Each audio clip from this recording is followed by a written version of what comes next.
The crystalline arches of the grand conclave of Xylos ascended into a silent, vaulted darkness, each facet catching the cold, distant light of the system's twin suns and refracting it into a million slivers of judgmental white.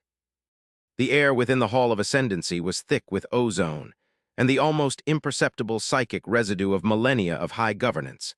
It clung to the obsidian flooring and pressed down upon the assembled delegates of the unified Concord, making the simple act of drawing breath a conscious effort of will. At the central dais, constructed from a single, impossibly dense block of graviton-stabilized stellar core material, stood the Prime Arbiter, Cathar, his chitinous carapace gleaming under the concentrated luminescence of the primary focus beam. His mandated composure was fracturing, the faint tremor in his primary manipulators betraying the unprecedented level of systemic stress gripping the Concord.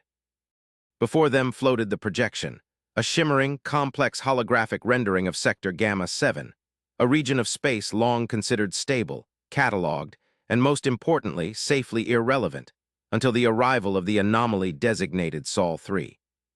Initial sensor sweeps remain inconclusive, intoned Delegate Lyra of the Cygnian Collective, her voice a resonant, multi-layered chord that vibrated painfully against the sensitive auditory organs of the smaller delegates. Their drive signatures are crude, violating multiple established relativistic protocols, yet astonishingly efficient for their primitive energy matrix. It is the very nature of their propulsion that defies stable classification.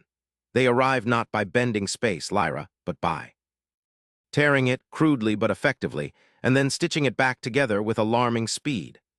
Cathar shifted his massive weight, the micro-vibrations registering as low-frequency distress signals across the localized network. The arrogance that usually characterized Xylosian dominance was replaced by a cold, scientific terror. These beings, these humans, had breached the perimeter of the Concord's recognized influence with a speed that suggested either total disregard for the laws of physics as understood by the core species, or a technological leap so profound that their very presence invalidated centuries of unified research. "Disregard the mechanism for a moment, Arbiter," interjected Delegate Vorlag, the representative of the disciplined, militaristic Krill hegemony, his form a rigid silhouette against the pulsating blue light of the tactical displays. "Focus on the intent. They did not request parley. They did not utilize standardized first contact frequencies." Their arrival was marked by the instantaneous disabling of 3 automated deep void monitoring platforms that have operated flawlessly for 12 standard millennia. They were not neutralized. They were rendered inert, surgically excised from the network without a single discharge of measurable hostile energy. This suggests absolute control over the electromagnetic spectrum, a level of mastery we associate only with the elder races, entities we believed long dormant. Vorlag leaned forward, his multifaceted eyes reflecting the anxiety of his entire species. The Krill lived by predictable aggression and overwhelming force. The humans offered neither, presenting instead a void of actionable data upon which to base a defensive posture. For 3 orbital cycles, the Concord had struggled to categorize humanity. Their homeworld, Earth, was a vibrant, messy, biologically chaotic sphere, a developmental sandbox that should, by all established metrics, still be struggling with rudimentary fission. Instead, they had projected themselves across the void with the suddenness of a supernova. The intelligence reports, compiled from intercepting their chaotic burst transmissions, their media, were maddeningly contradictory. They exhibited cycles of profound self-destruction juxtaposed with staggering feats of cooperative innovation. They worshipped ephemeral concepts, yet built structures of staggering mathematical precision. They fought amongst themselves with terrifying ferocity, yet spoke of universal rights with an almost religious fervor. They were a statistical impossibility made manifest. "We must ascertain their objective," Cathar finally stated, his voice projecting authority despite the underlying strain. "Vorlag, your fleet elements stationed near the Perseus Gate, are they prepared to enforce the Quarantine Edict?" The Quarantine Edict was the Concord's ultimate fail-safe, designed to isolate and neutralize any civilization achieving Type III status too rapidly, threatening the delicate geopolitical balance maintained by the core species. It was an act of ultimate, species-defining violence, and contemplating its necessity against an unknown adversary was an act of self-mutilation for the Concord, which prided itself on measured diplomacy. Vorlag's posture stiffened further. a visible manifestation of deep ideological conflict. Arbiter, the edict mandates overwhelming, visible deterrence. If we deploy the hegemony fleet with the intent to intimidate, and they respond with a fraction of the capability hinted at by their entry vectors, we risk inciting a conflict for which we are entirely unprepared. Their method of passage suggests they can ignore our perimeter defenses as easily as a terrestrial wind ignores a static barrier. To threaten them is to invite their judgment. To wait is to surrender the initiative, retorted Delegate Sorina of the Theocratic Athenaeum, a species whose political structure relied on ritualistic interpretation of ancient celestial mechanics. They are an anomaly, Cathar. Anomalies breed chaos. Chaos disrupts the harmonic flow. If they are allowed to establish a foothold within recognized territory, the very ontological stability of the conquered is compromised. We must project power or be subsumed by their unpredictable flux. The psychic atmosphere in the hall grew heavy, the collective anxiety of billions of years of civilization beginning to press against the structural integrity of the chamber itself. They feared the unknown, yes, but more profoundly, they feared the unpredictable. The Zalosians understood threats based on resource scarcity, territorial imperative, or ideological divergence. Humanity offered none of these familiar structures. They seemed driven by a complex, internally contradictory engine that defied their universal models of socio-technological development. Then the primary display flickered, overriding the Sector Gamma 7 map. It was not a threat signature nor a tactical readout. It was a transmission originating from the Vanguard vessel, the one they had designated Intruder Alpha. It was not a data burst, nor a mathematical sequence. It was an audio-visual stream, direct and unencrypted, aimed at the central receiving array of the Zalosian capital spire. The chamber fell into absolute paralyzing silence. The display resolved into an image, a room starkly functional, illuminated by a soft, even white light that seemed to possess no discernible source. Seated before a minimalist console were three figures. They were humanoid in structure, yet undeniably alien to the Zalosian understanding of morphology. Bipedal, bilateral symmetry, covered in soft, pigmented integument that varied subtly in tone. They lacked the hardened exoskeletons, the redundant sensory clusters, or the obvious power conduits typical of advanced species. They looked fragile, almost disturbingly soft. One of the figures, appearing to be the nominal leader based on subtle postural cues that the Conquered's automated analysis systems flagged as command indicators, slowly brought a small, metallic device to the edge of their facial aperture. A sound emanated, not a language translated into universal Conquered standard, but the raw, unprocessed sound of the human vocalization. Attention, governing body of this sector, the sound pattern began, rendered in the synthesized universal standard by the Conclave's rapid decryption matrix, but the underlying cadence remained unsettlingly direct. The voice was measured, devoid of aggression or undue deference. It possessed a timbre that suggested absolute certainty in the right to speak. We are the representatives of the Terran Commonwealth. We acknowledge your monitoring and have chosen this direct channel for initial contact. We extend greetings, not as supplicants nor as conquerors, but as navigators entering a newly charted territory. Arbiter Cathar felt a strange, cold clarity wash over him, the fear momentarily eclipsed by a profound sense of professional intrusion. This was not the chaotic outburst of a newly spacefaring race. This was a calculated insertion into a diplomatic structure they had barely grasped, executed with surgical precision. Their syntax is efficient, noted Vorlag, his krill voice tinged with grudging respect. They bypass the standard preamble of symbolic exchange. They move immediately to the articulation of status. The human continued on the projection, their expression unreadable to the Zalosian biopsychological scanners. Our trajectory has brought us into your sphere of influence due to pressing existential necessity concerning our homeworld. We require immediate, unrestricted access to the resource coordinates designated Sector Delta 9, specifically the atmospheric processing stations orbiting the gas giant designated Veridian Prime. This is not a request for negotiation. This is a declaration of transit intent, predicated on the established doctrine of species survival. The audacity was breathtaking. They were not asking for permission to enter. They were informing the ruling body of the local stellar neighborhood that they were using their infrastructure for resource acquisition, a request normally requiring decades of diplomatic charting, environmental impact assessments, and reciprocal treaty obligations. Cathar's manipulators finally moved, gesturing toward the projection. Response vector required immediately. Demand clarification of existential necessity. State unequivocally that transit through conquered space is prohibited without prior authorization, and that the Viridian Prime system is under sovereign protection.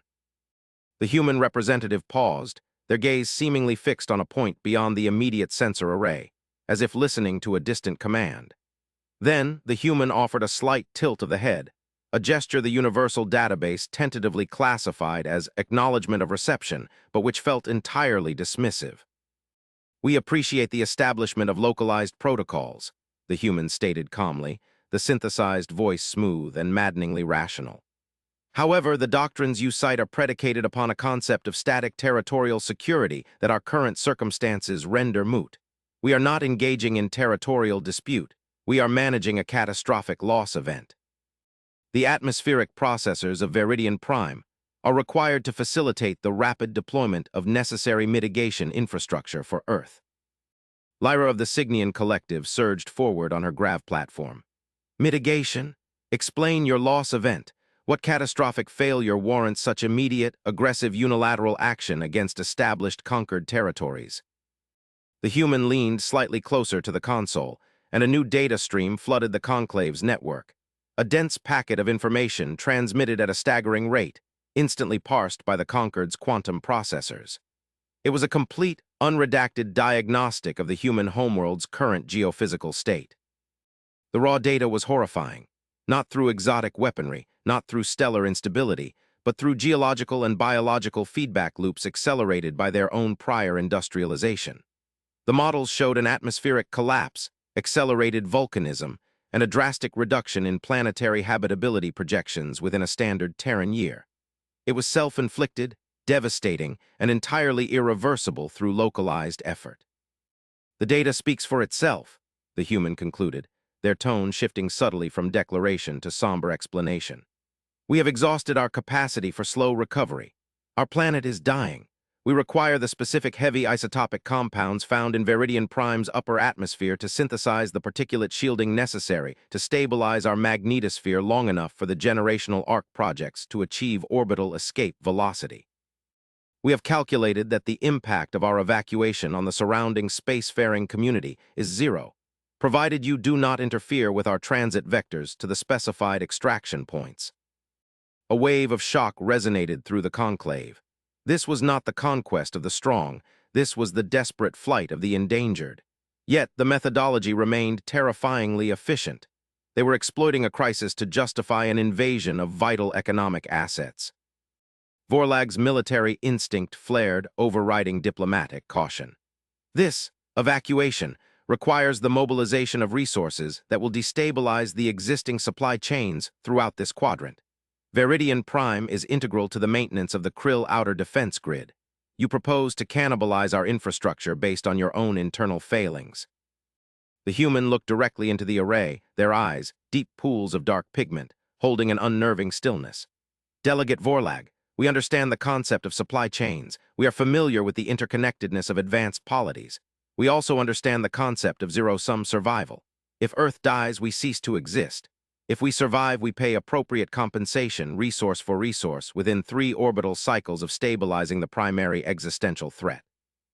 If you choose to engage us militarily for the sake of maintaining a supply schedule, we will interpret that as a declaration of terminal hostility, and we will utilize every asset at our disposal to achieve our objective, irrespective of the cost to your local political structures."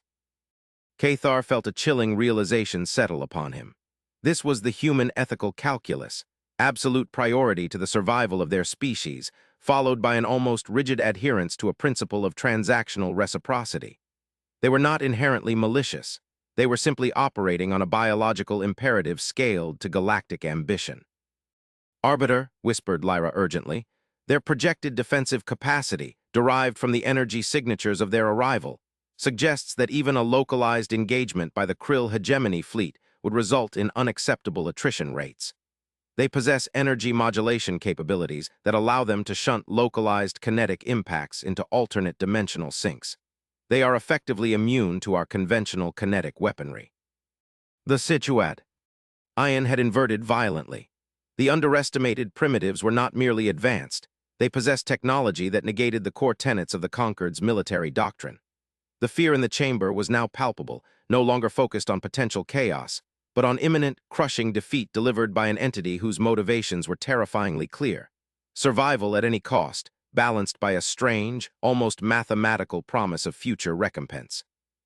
Cathar made the decision that would define the rest of his tenure. Retreating from the precipice of armed conflict required an acknowledgement of superior capability, a psychological surrender to the logic of overwhelming power. The Conclave acknowledges the validity of the Terran Commonwealth's existential declaration, Cathar announced, the resonance of the statement echoing in the vast hall, a sound of profound imperial concession. We will permit regulated, precise extraction operations at Veridian Prime. Delegate Human, we require a direct, secure channel for the immediate drafting of mutual security protocols, and more urgently, a detailed understanding of the technology that permits this level of spatial displacement. We invite your representative to our neutral diplomatic node, designated Nexus Point 7, for direct engagement. On the projection, the human gave the slightest nod, a gesture that seemed to acknowledge the tactical concession without offering genuine gratitude. The invitation is accepted, Arbiter. We accept the terms of regulated transit. However, we will not be traveling to your Nexus Point 7. Our technology does not permit the wasting of critical transit cycles on lengthy diplomatic courtesies. We will establish a temporary diplomatic platform adjacent to your primary orbital defense grid. We require immediate physical access to your primary scientific databases concerning gravitational stabilization matrices. We must verify that your existing research aligns with the shielding formulas we require. This was the second, deeper intrusion.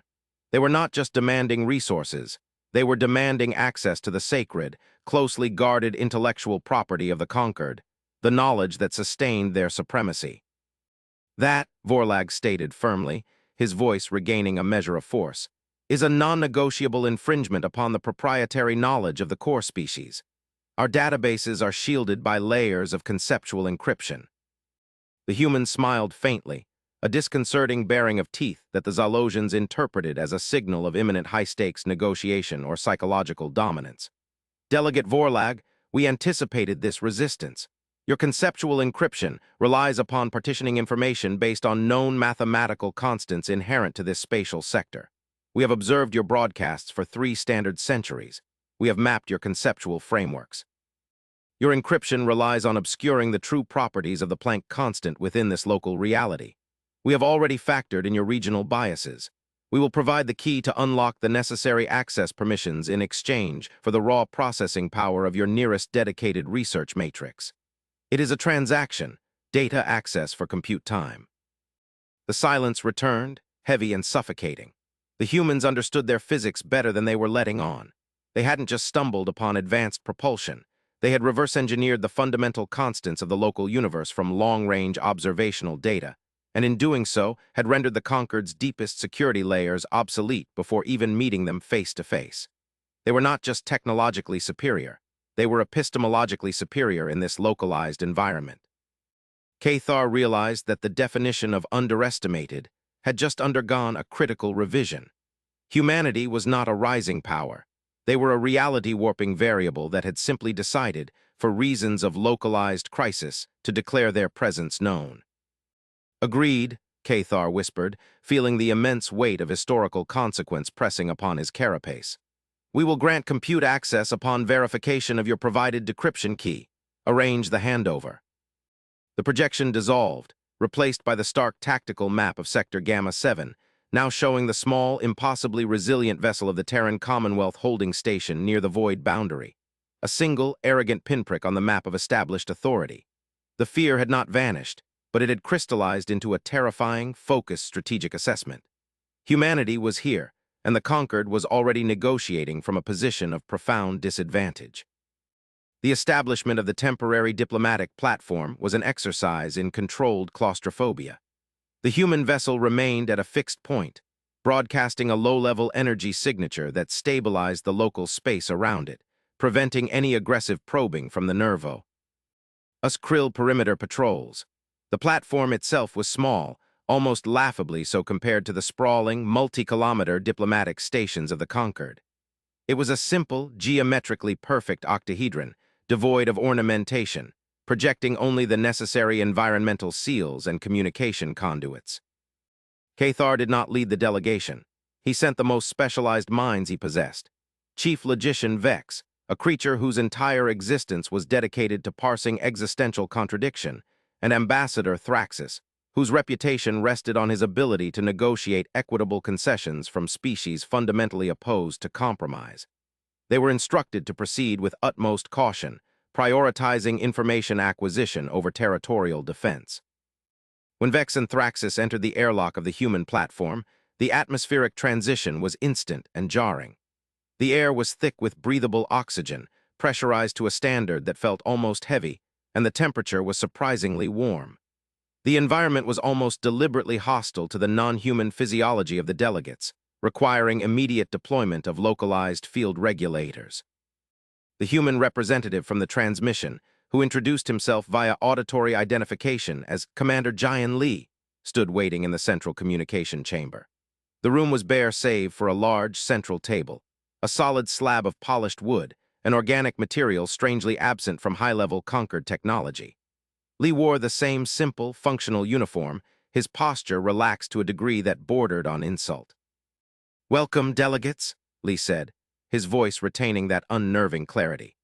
He did not offer a formal greeting protocol, nor did he offer seats, forcing the Zalosian and the Thraxian envoy to utilize their own grav manipulators to maintain stability while the Krill advisor remained cautiously near the ingress point.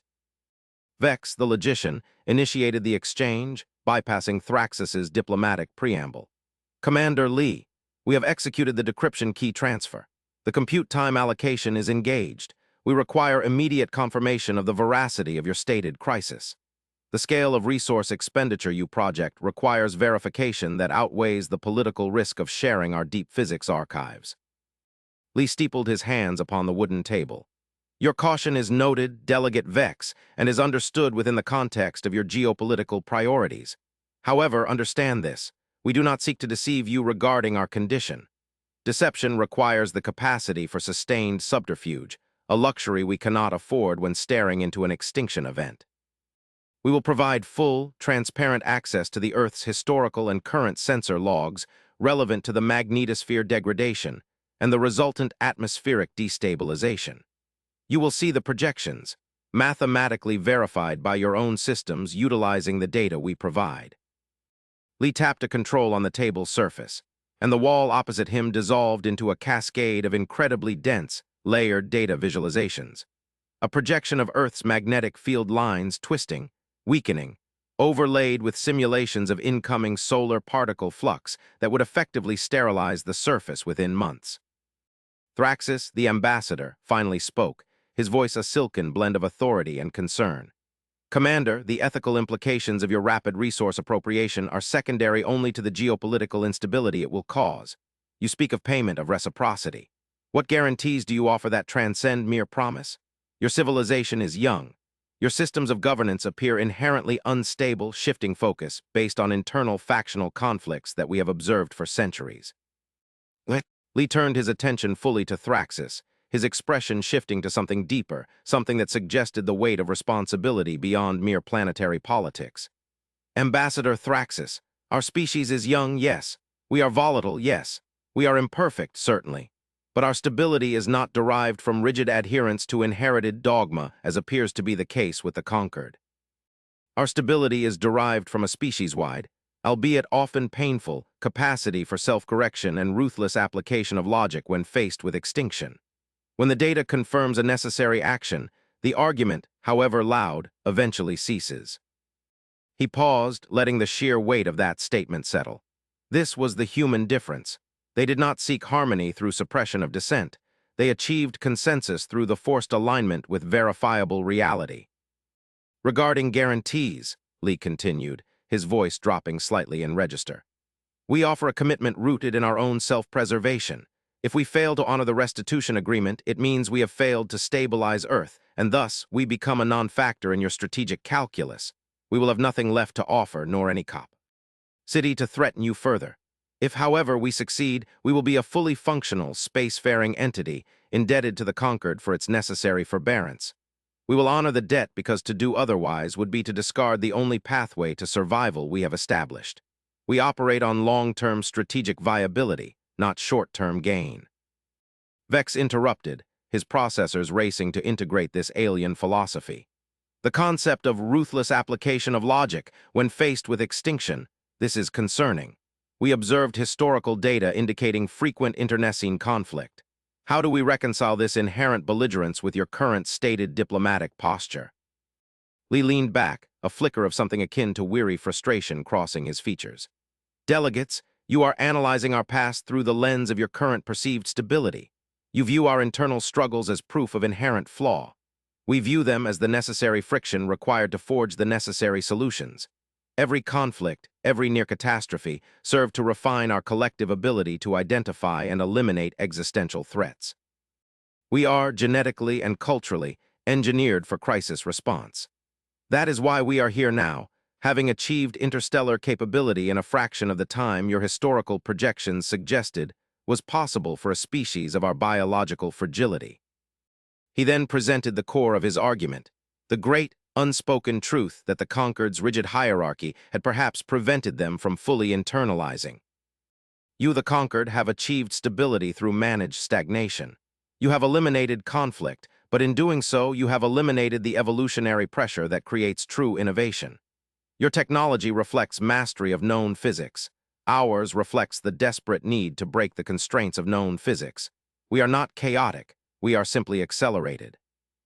And now, we require the access to your gravitational stabilization research, because our localized understanding of deep space stress absorption fields is currently incomplete.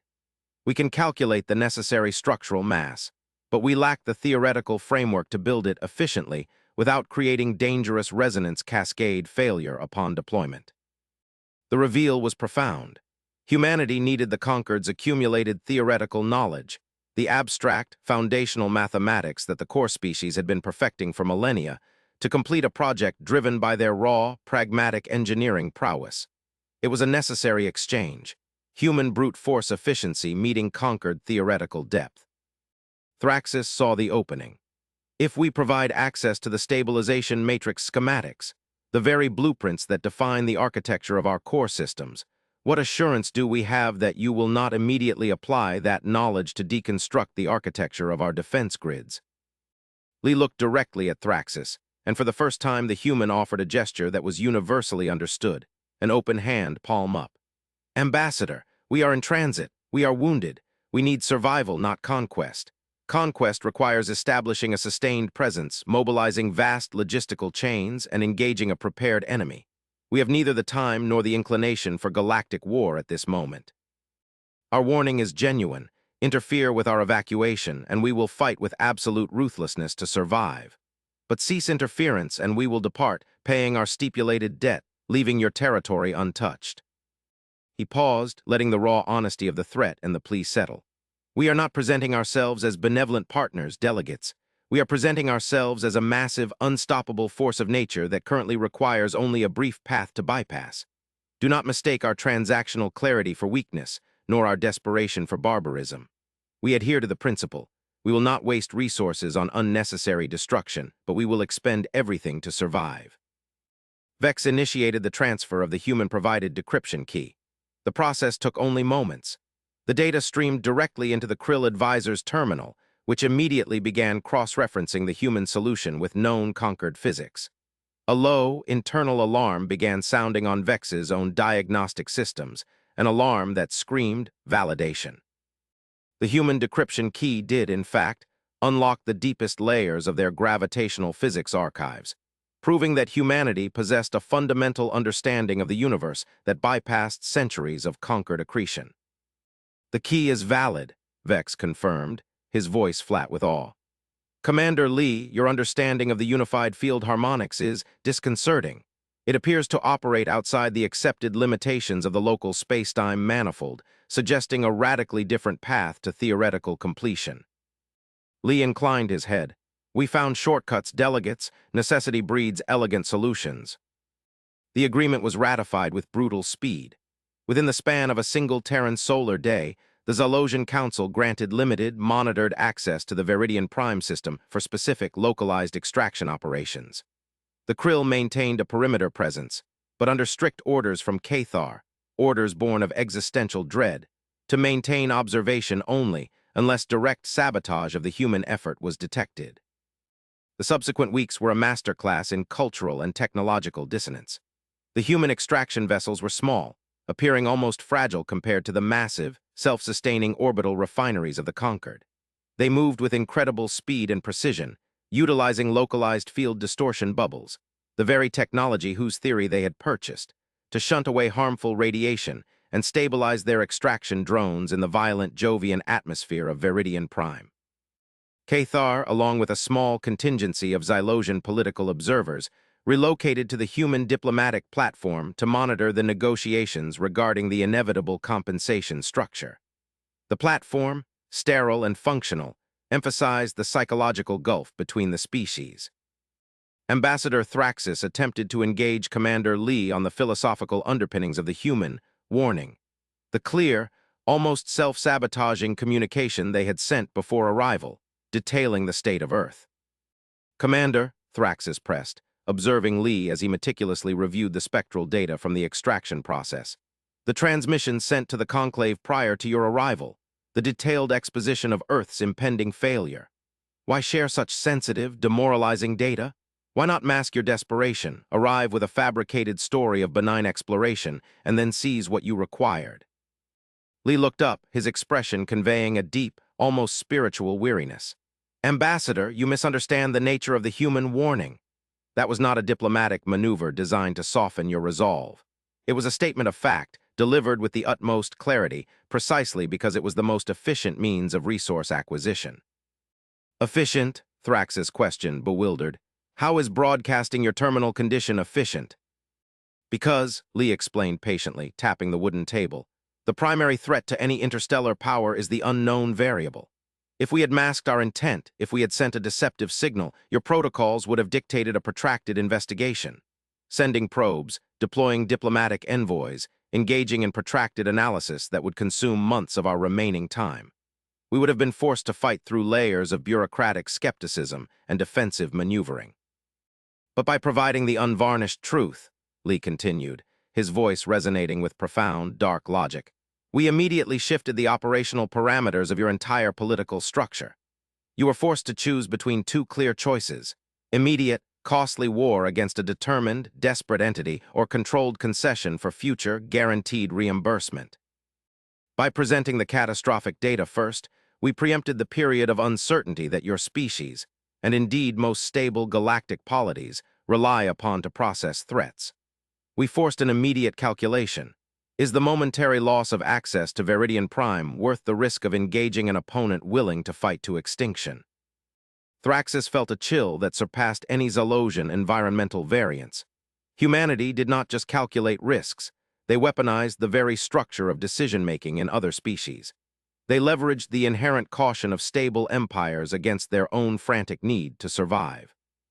Your species appears to operate with an almost inherent lack of self-preservation inhibition when faced with ultimate loss, Vex noted, his analysis focusing on the psychological profile. We possess a profound sense of self-preservation, Lee corrected him gently. But it is nested. The preservation of the individual species supersedes the preservation of the political structure, the economic model, or even the immediate comfort of the present generation. If the cost of saving the species is the immediate destruction of the current social framework, the cost is accepted. This is what you call self-destructive volatility. We call it evolutionary imperative. The exchange continued for several local cycles, focusing on the mechanics of the compensation. The human promised to deliver rare isotopic alloys, manufactured using Earth's limited remaining infrastructure, in exchange for the current Viridian Prime atmospheric harvest. The deal was mathematically sound, predicated on the humans' astonishing ability to calculate precise long-term material science despite their current state of near collapse. Then the Zalosian monitoring team detected an anomaly emanating from the human vessel, not part of their extraction hardware, but a faint scent. ED signal originating from deep within their primary hull, shielded by layers of proprietary adaptive jamming technology. It was a signal that had been running since their arrival, an energy signature unlike anything the Conquered had ever catalogued, stable, rhythmic, and incredibly ancient. Vex alerted Cathar immediately, bypassing Lee. Arbiter, there is a constant, low-frequency emission from the primary human vessel. It is non-hostile, but it possesses characteristics that suggest extreme chronological depth. Our passive spectral analysis indicates the signal has been broadcasting for geologic timescales, potentially predating the known formation of several core Conquered species. Cathar, observing the proceedings from the Zalosian flagship in high orbit, ordered a direct, covert scan, pushing the flagship's sensor capabilities to their absolute limit, focusing on the waveform structure of the ancient signal. When the data returned, it was not a threat. It was a language, a mathematical sequence that utilized the same fundamental constants the humans had used to unlock the Conquered archives, but rendered in a far more elegant, nuanced structure. It was a beacon, a continuous, repeating message of warning. Cathar ordered the translation matrix to prioritize the signal over all other diplomatic concerns. The process was slow, arduous, requiring the Conquered's greatest conceptual decryption specialists, but the message was designed for universal comprehension, relying purely on mathematical reality rather than culturally specific syntax. As the first layers of meaning resolved, Cathar felt the existential dread return, amplified 1,000-fold. It was not a message of greeting or guidance. It was a protocol warning, transmitted across vast gulfs of time. Days later, Commander Lee concluded the final details of the resource exchange treaty with Thraxis and Vex, confirming the exact delivery vectors for the compensatory isotopes. The extraction was nearing completion. The human vessels were preparing for departure. The atmosphere of the diplomatic platform had shifted from tense negotiation to the pragmatic finalization of a contract between uneasy neighbors. The extraction is 98% complete, Lee reported, his voice carrying the satisfaction of a near-impossible objective achieved. We thank the Conquered for allowing this essential measure of survival. The debt ledger is established. We will transmit the first material transfer within 1 Terran year. Thraxis nodded stiffly. We acknowledge the terms, Commander. We trust that your species will honor them now that you have secured the means to survive your current crisis. At that moment, Vex, who had been staring fixedly at a secondary console displaying the deep space anomaly readings, stood up abruptly, his multi-jointed limbs clicking loudly in the silent room. He did not address the humans. He addressed the local channel dedicated solely to Zalosian command frequency. Arbiter Cathar, we have achieved a breakthrough in the analysis of the persistent signal detected from the Terran vessel. The signal is not proprietary human technology. It is older, infinitely older. Cathar's voice crackled across the local channel, demanding immediate summation. Arbiter, Vex continued, his voice betraying a breakdown of his usual logical composure. The signal is a continuous automated warning protocol. It utilizes the same fundamental constants humanity employed. But our decryption reveals that the humans did not invent that knowledge. They rediscovered it, likely from residual data fragments or pre-space age transmissions they unearthed in their frantic search for survival data. Lee looked up, a sudden gravity settling upon his face, his casual professionalism dissolving entirely. He knew exactly what Vex was referencing. The warning, Vex relayed, his voice trembling with forced objectivity, is directed not at us but through us.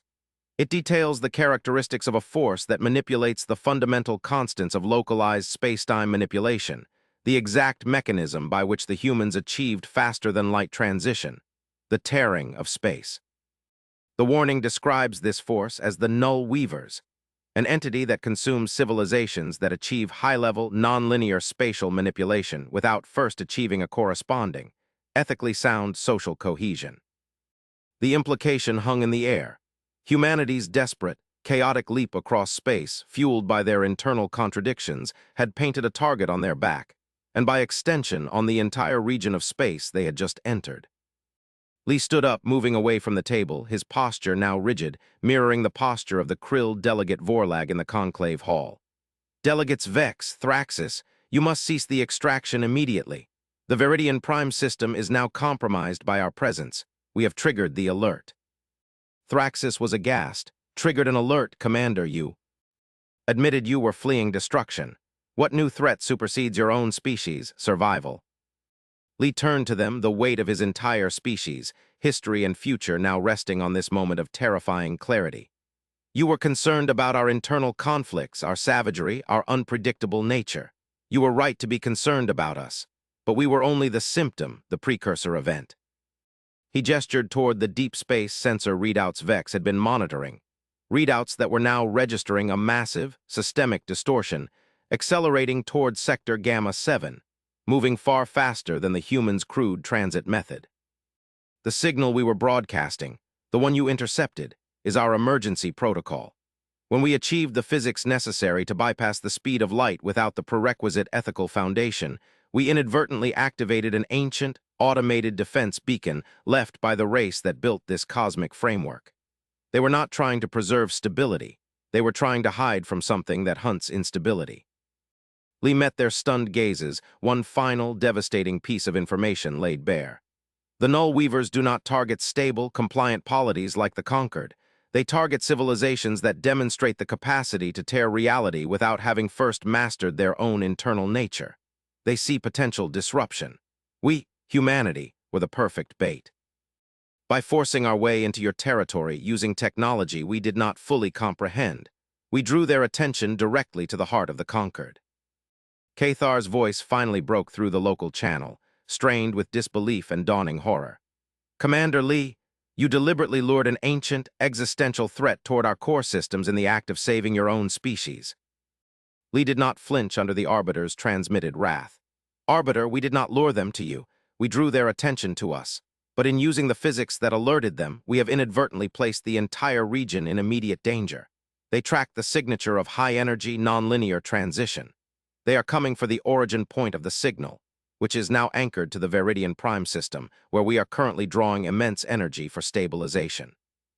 He pointed to the external display, where the distortion wave was now resolving into identifiable, though incomprehensible, spatial anomalies, ripples in the fabric of existence itself. The Null Weavers are not interested in Viridian Prime's atmospheric compounds. They are interested in the physics we just purchased from you and the civilization that dares to wield it without permission. We need your foundational knowledge, your deep conceptual archives now, not for compensation but for survival. We need to understand the mathematics of true stability, the kind that hides from this threat, rather than announcing its presence. The grand political edifice of the unified Conquered, built upon carefully managed stability and predictable hierarchies, was suddenly confronting a reality where stability itself was a liability. Humanity, the chaotic, desperate refugee species, had not come to conquer. They had come as a catastrophic infection vector, dragging an ancient, cosmic predator to the doorstep of galactic civilization. Thraxis, the master diplomat, looked at the raw, undeniable data of the incoming threat, a threat far surpassing any local conflict or resource squabble, and saw the only path forward. The initial arrogance was gone, replaced by the raw instinct of shared survival. Commander Lee, Thraxis stated, his voice stripped of all artifice, resonating with the cold clarity of the Conquered's deepest scientific academies. The Viridian Prime extraction is terminated. All Krill and Zalosian assets are being rerouted to defend the immediate vicinity of your platform.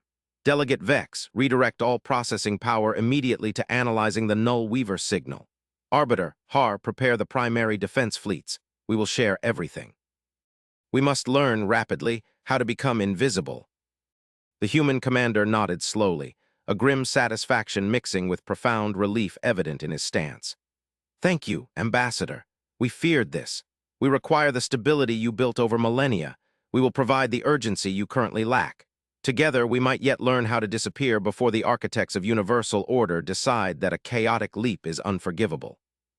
The cinematic vista outside the platform suddenly expanded, not with fleets of war, but with the gathering of the disparate powers of the Conquered, aligning themselves not against the humans, but alongside them, united in the sudden, terrifying realization that their carefully constructed reality was not the apex of cosmic order, but merely a well-lit clearing in a jungle inhabited by ancient, hungry shadows. The warning had been delivered, and in the space of a breath, the entire geopolitical calculus of the known galaxy had been rewrit.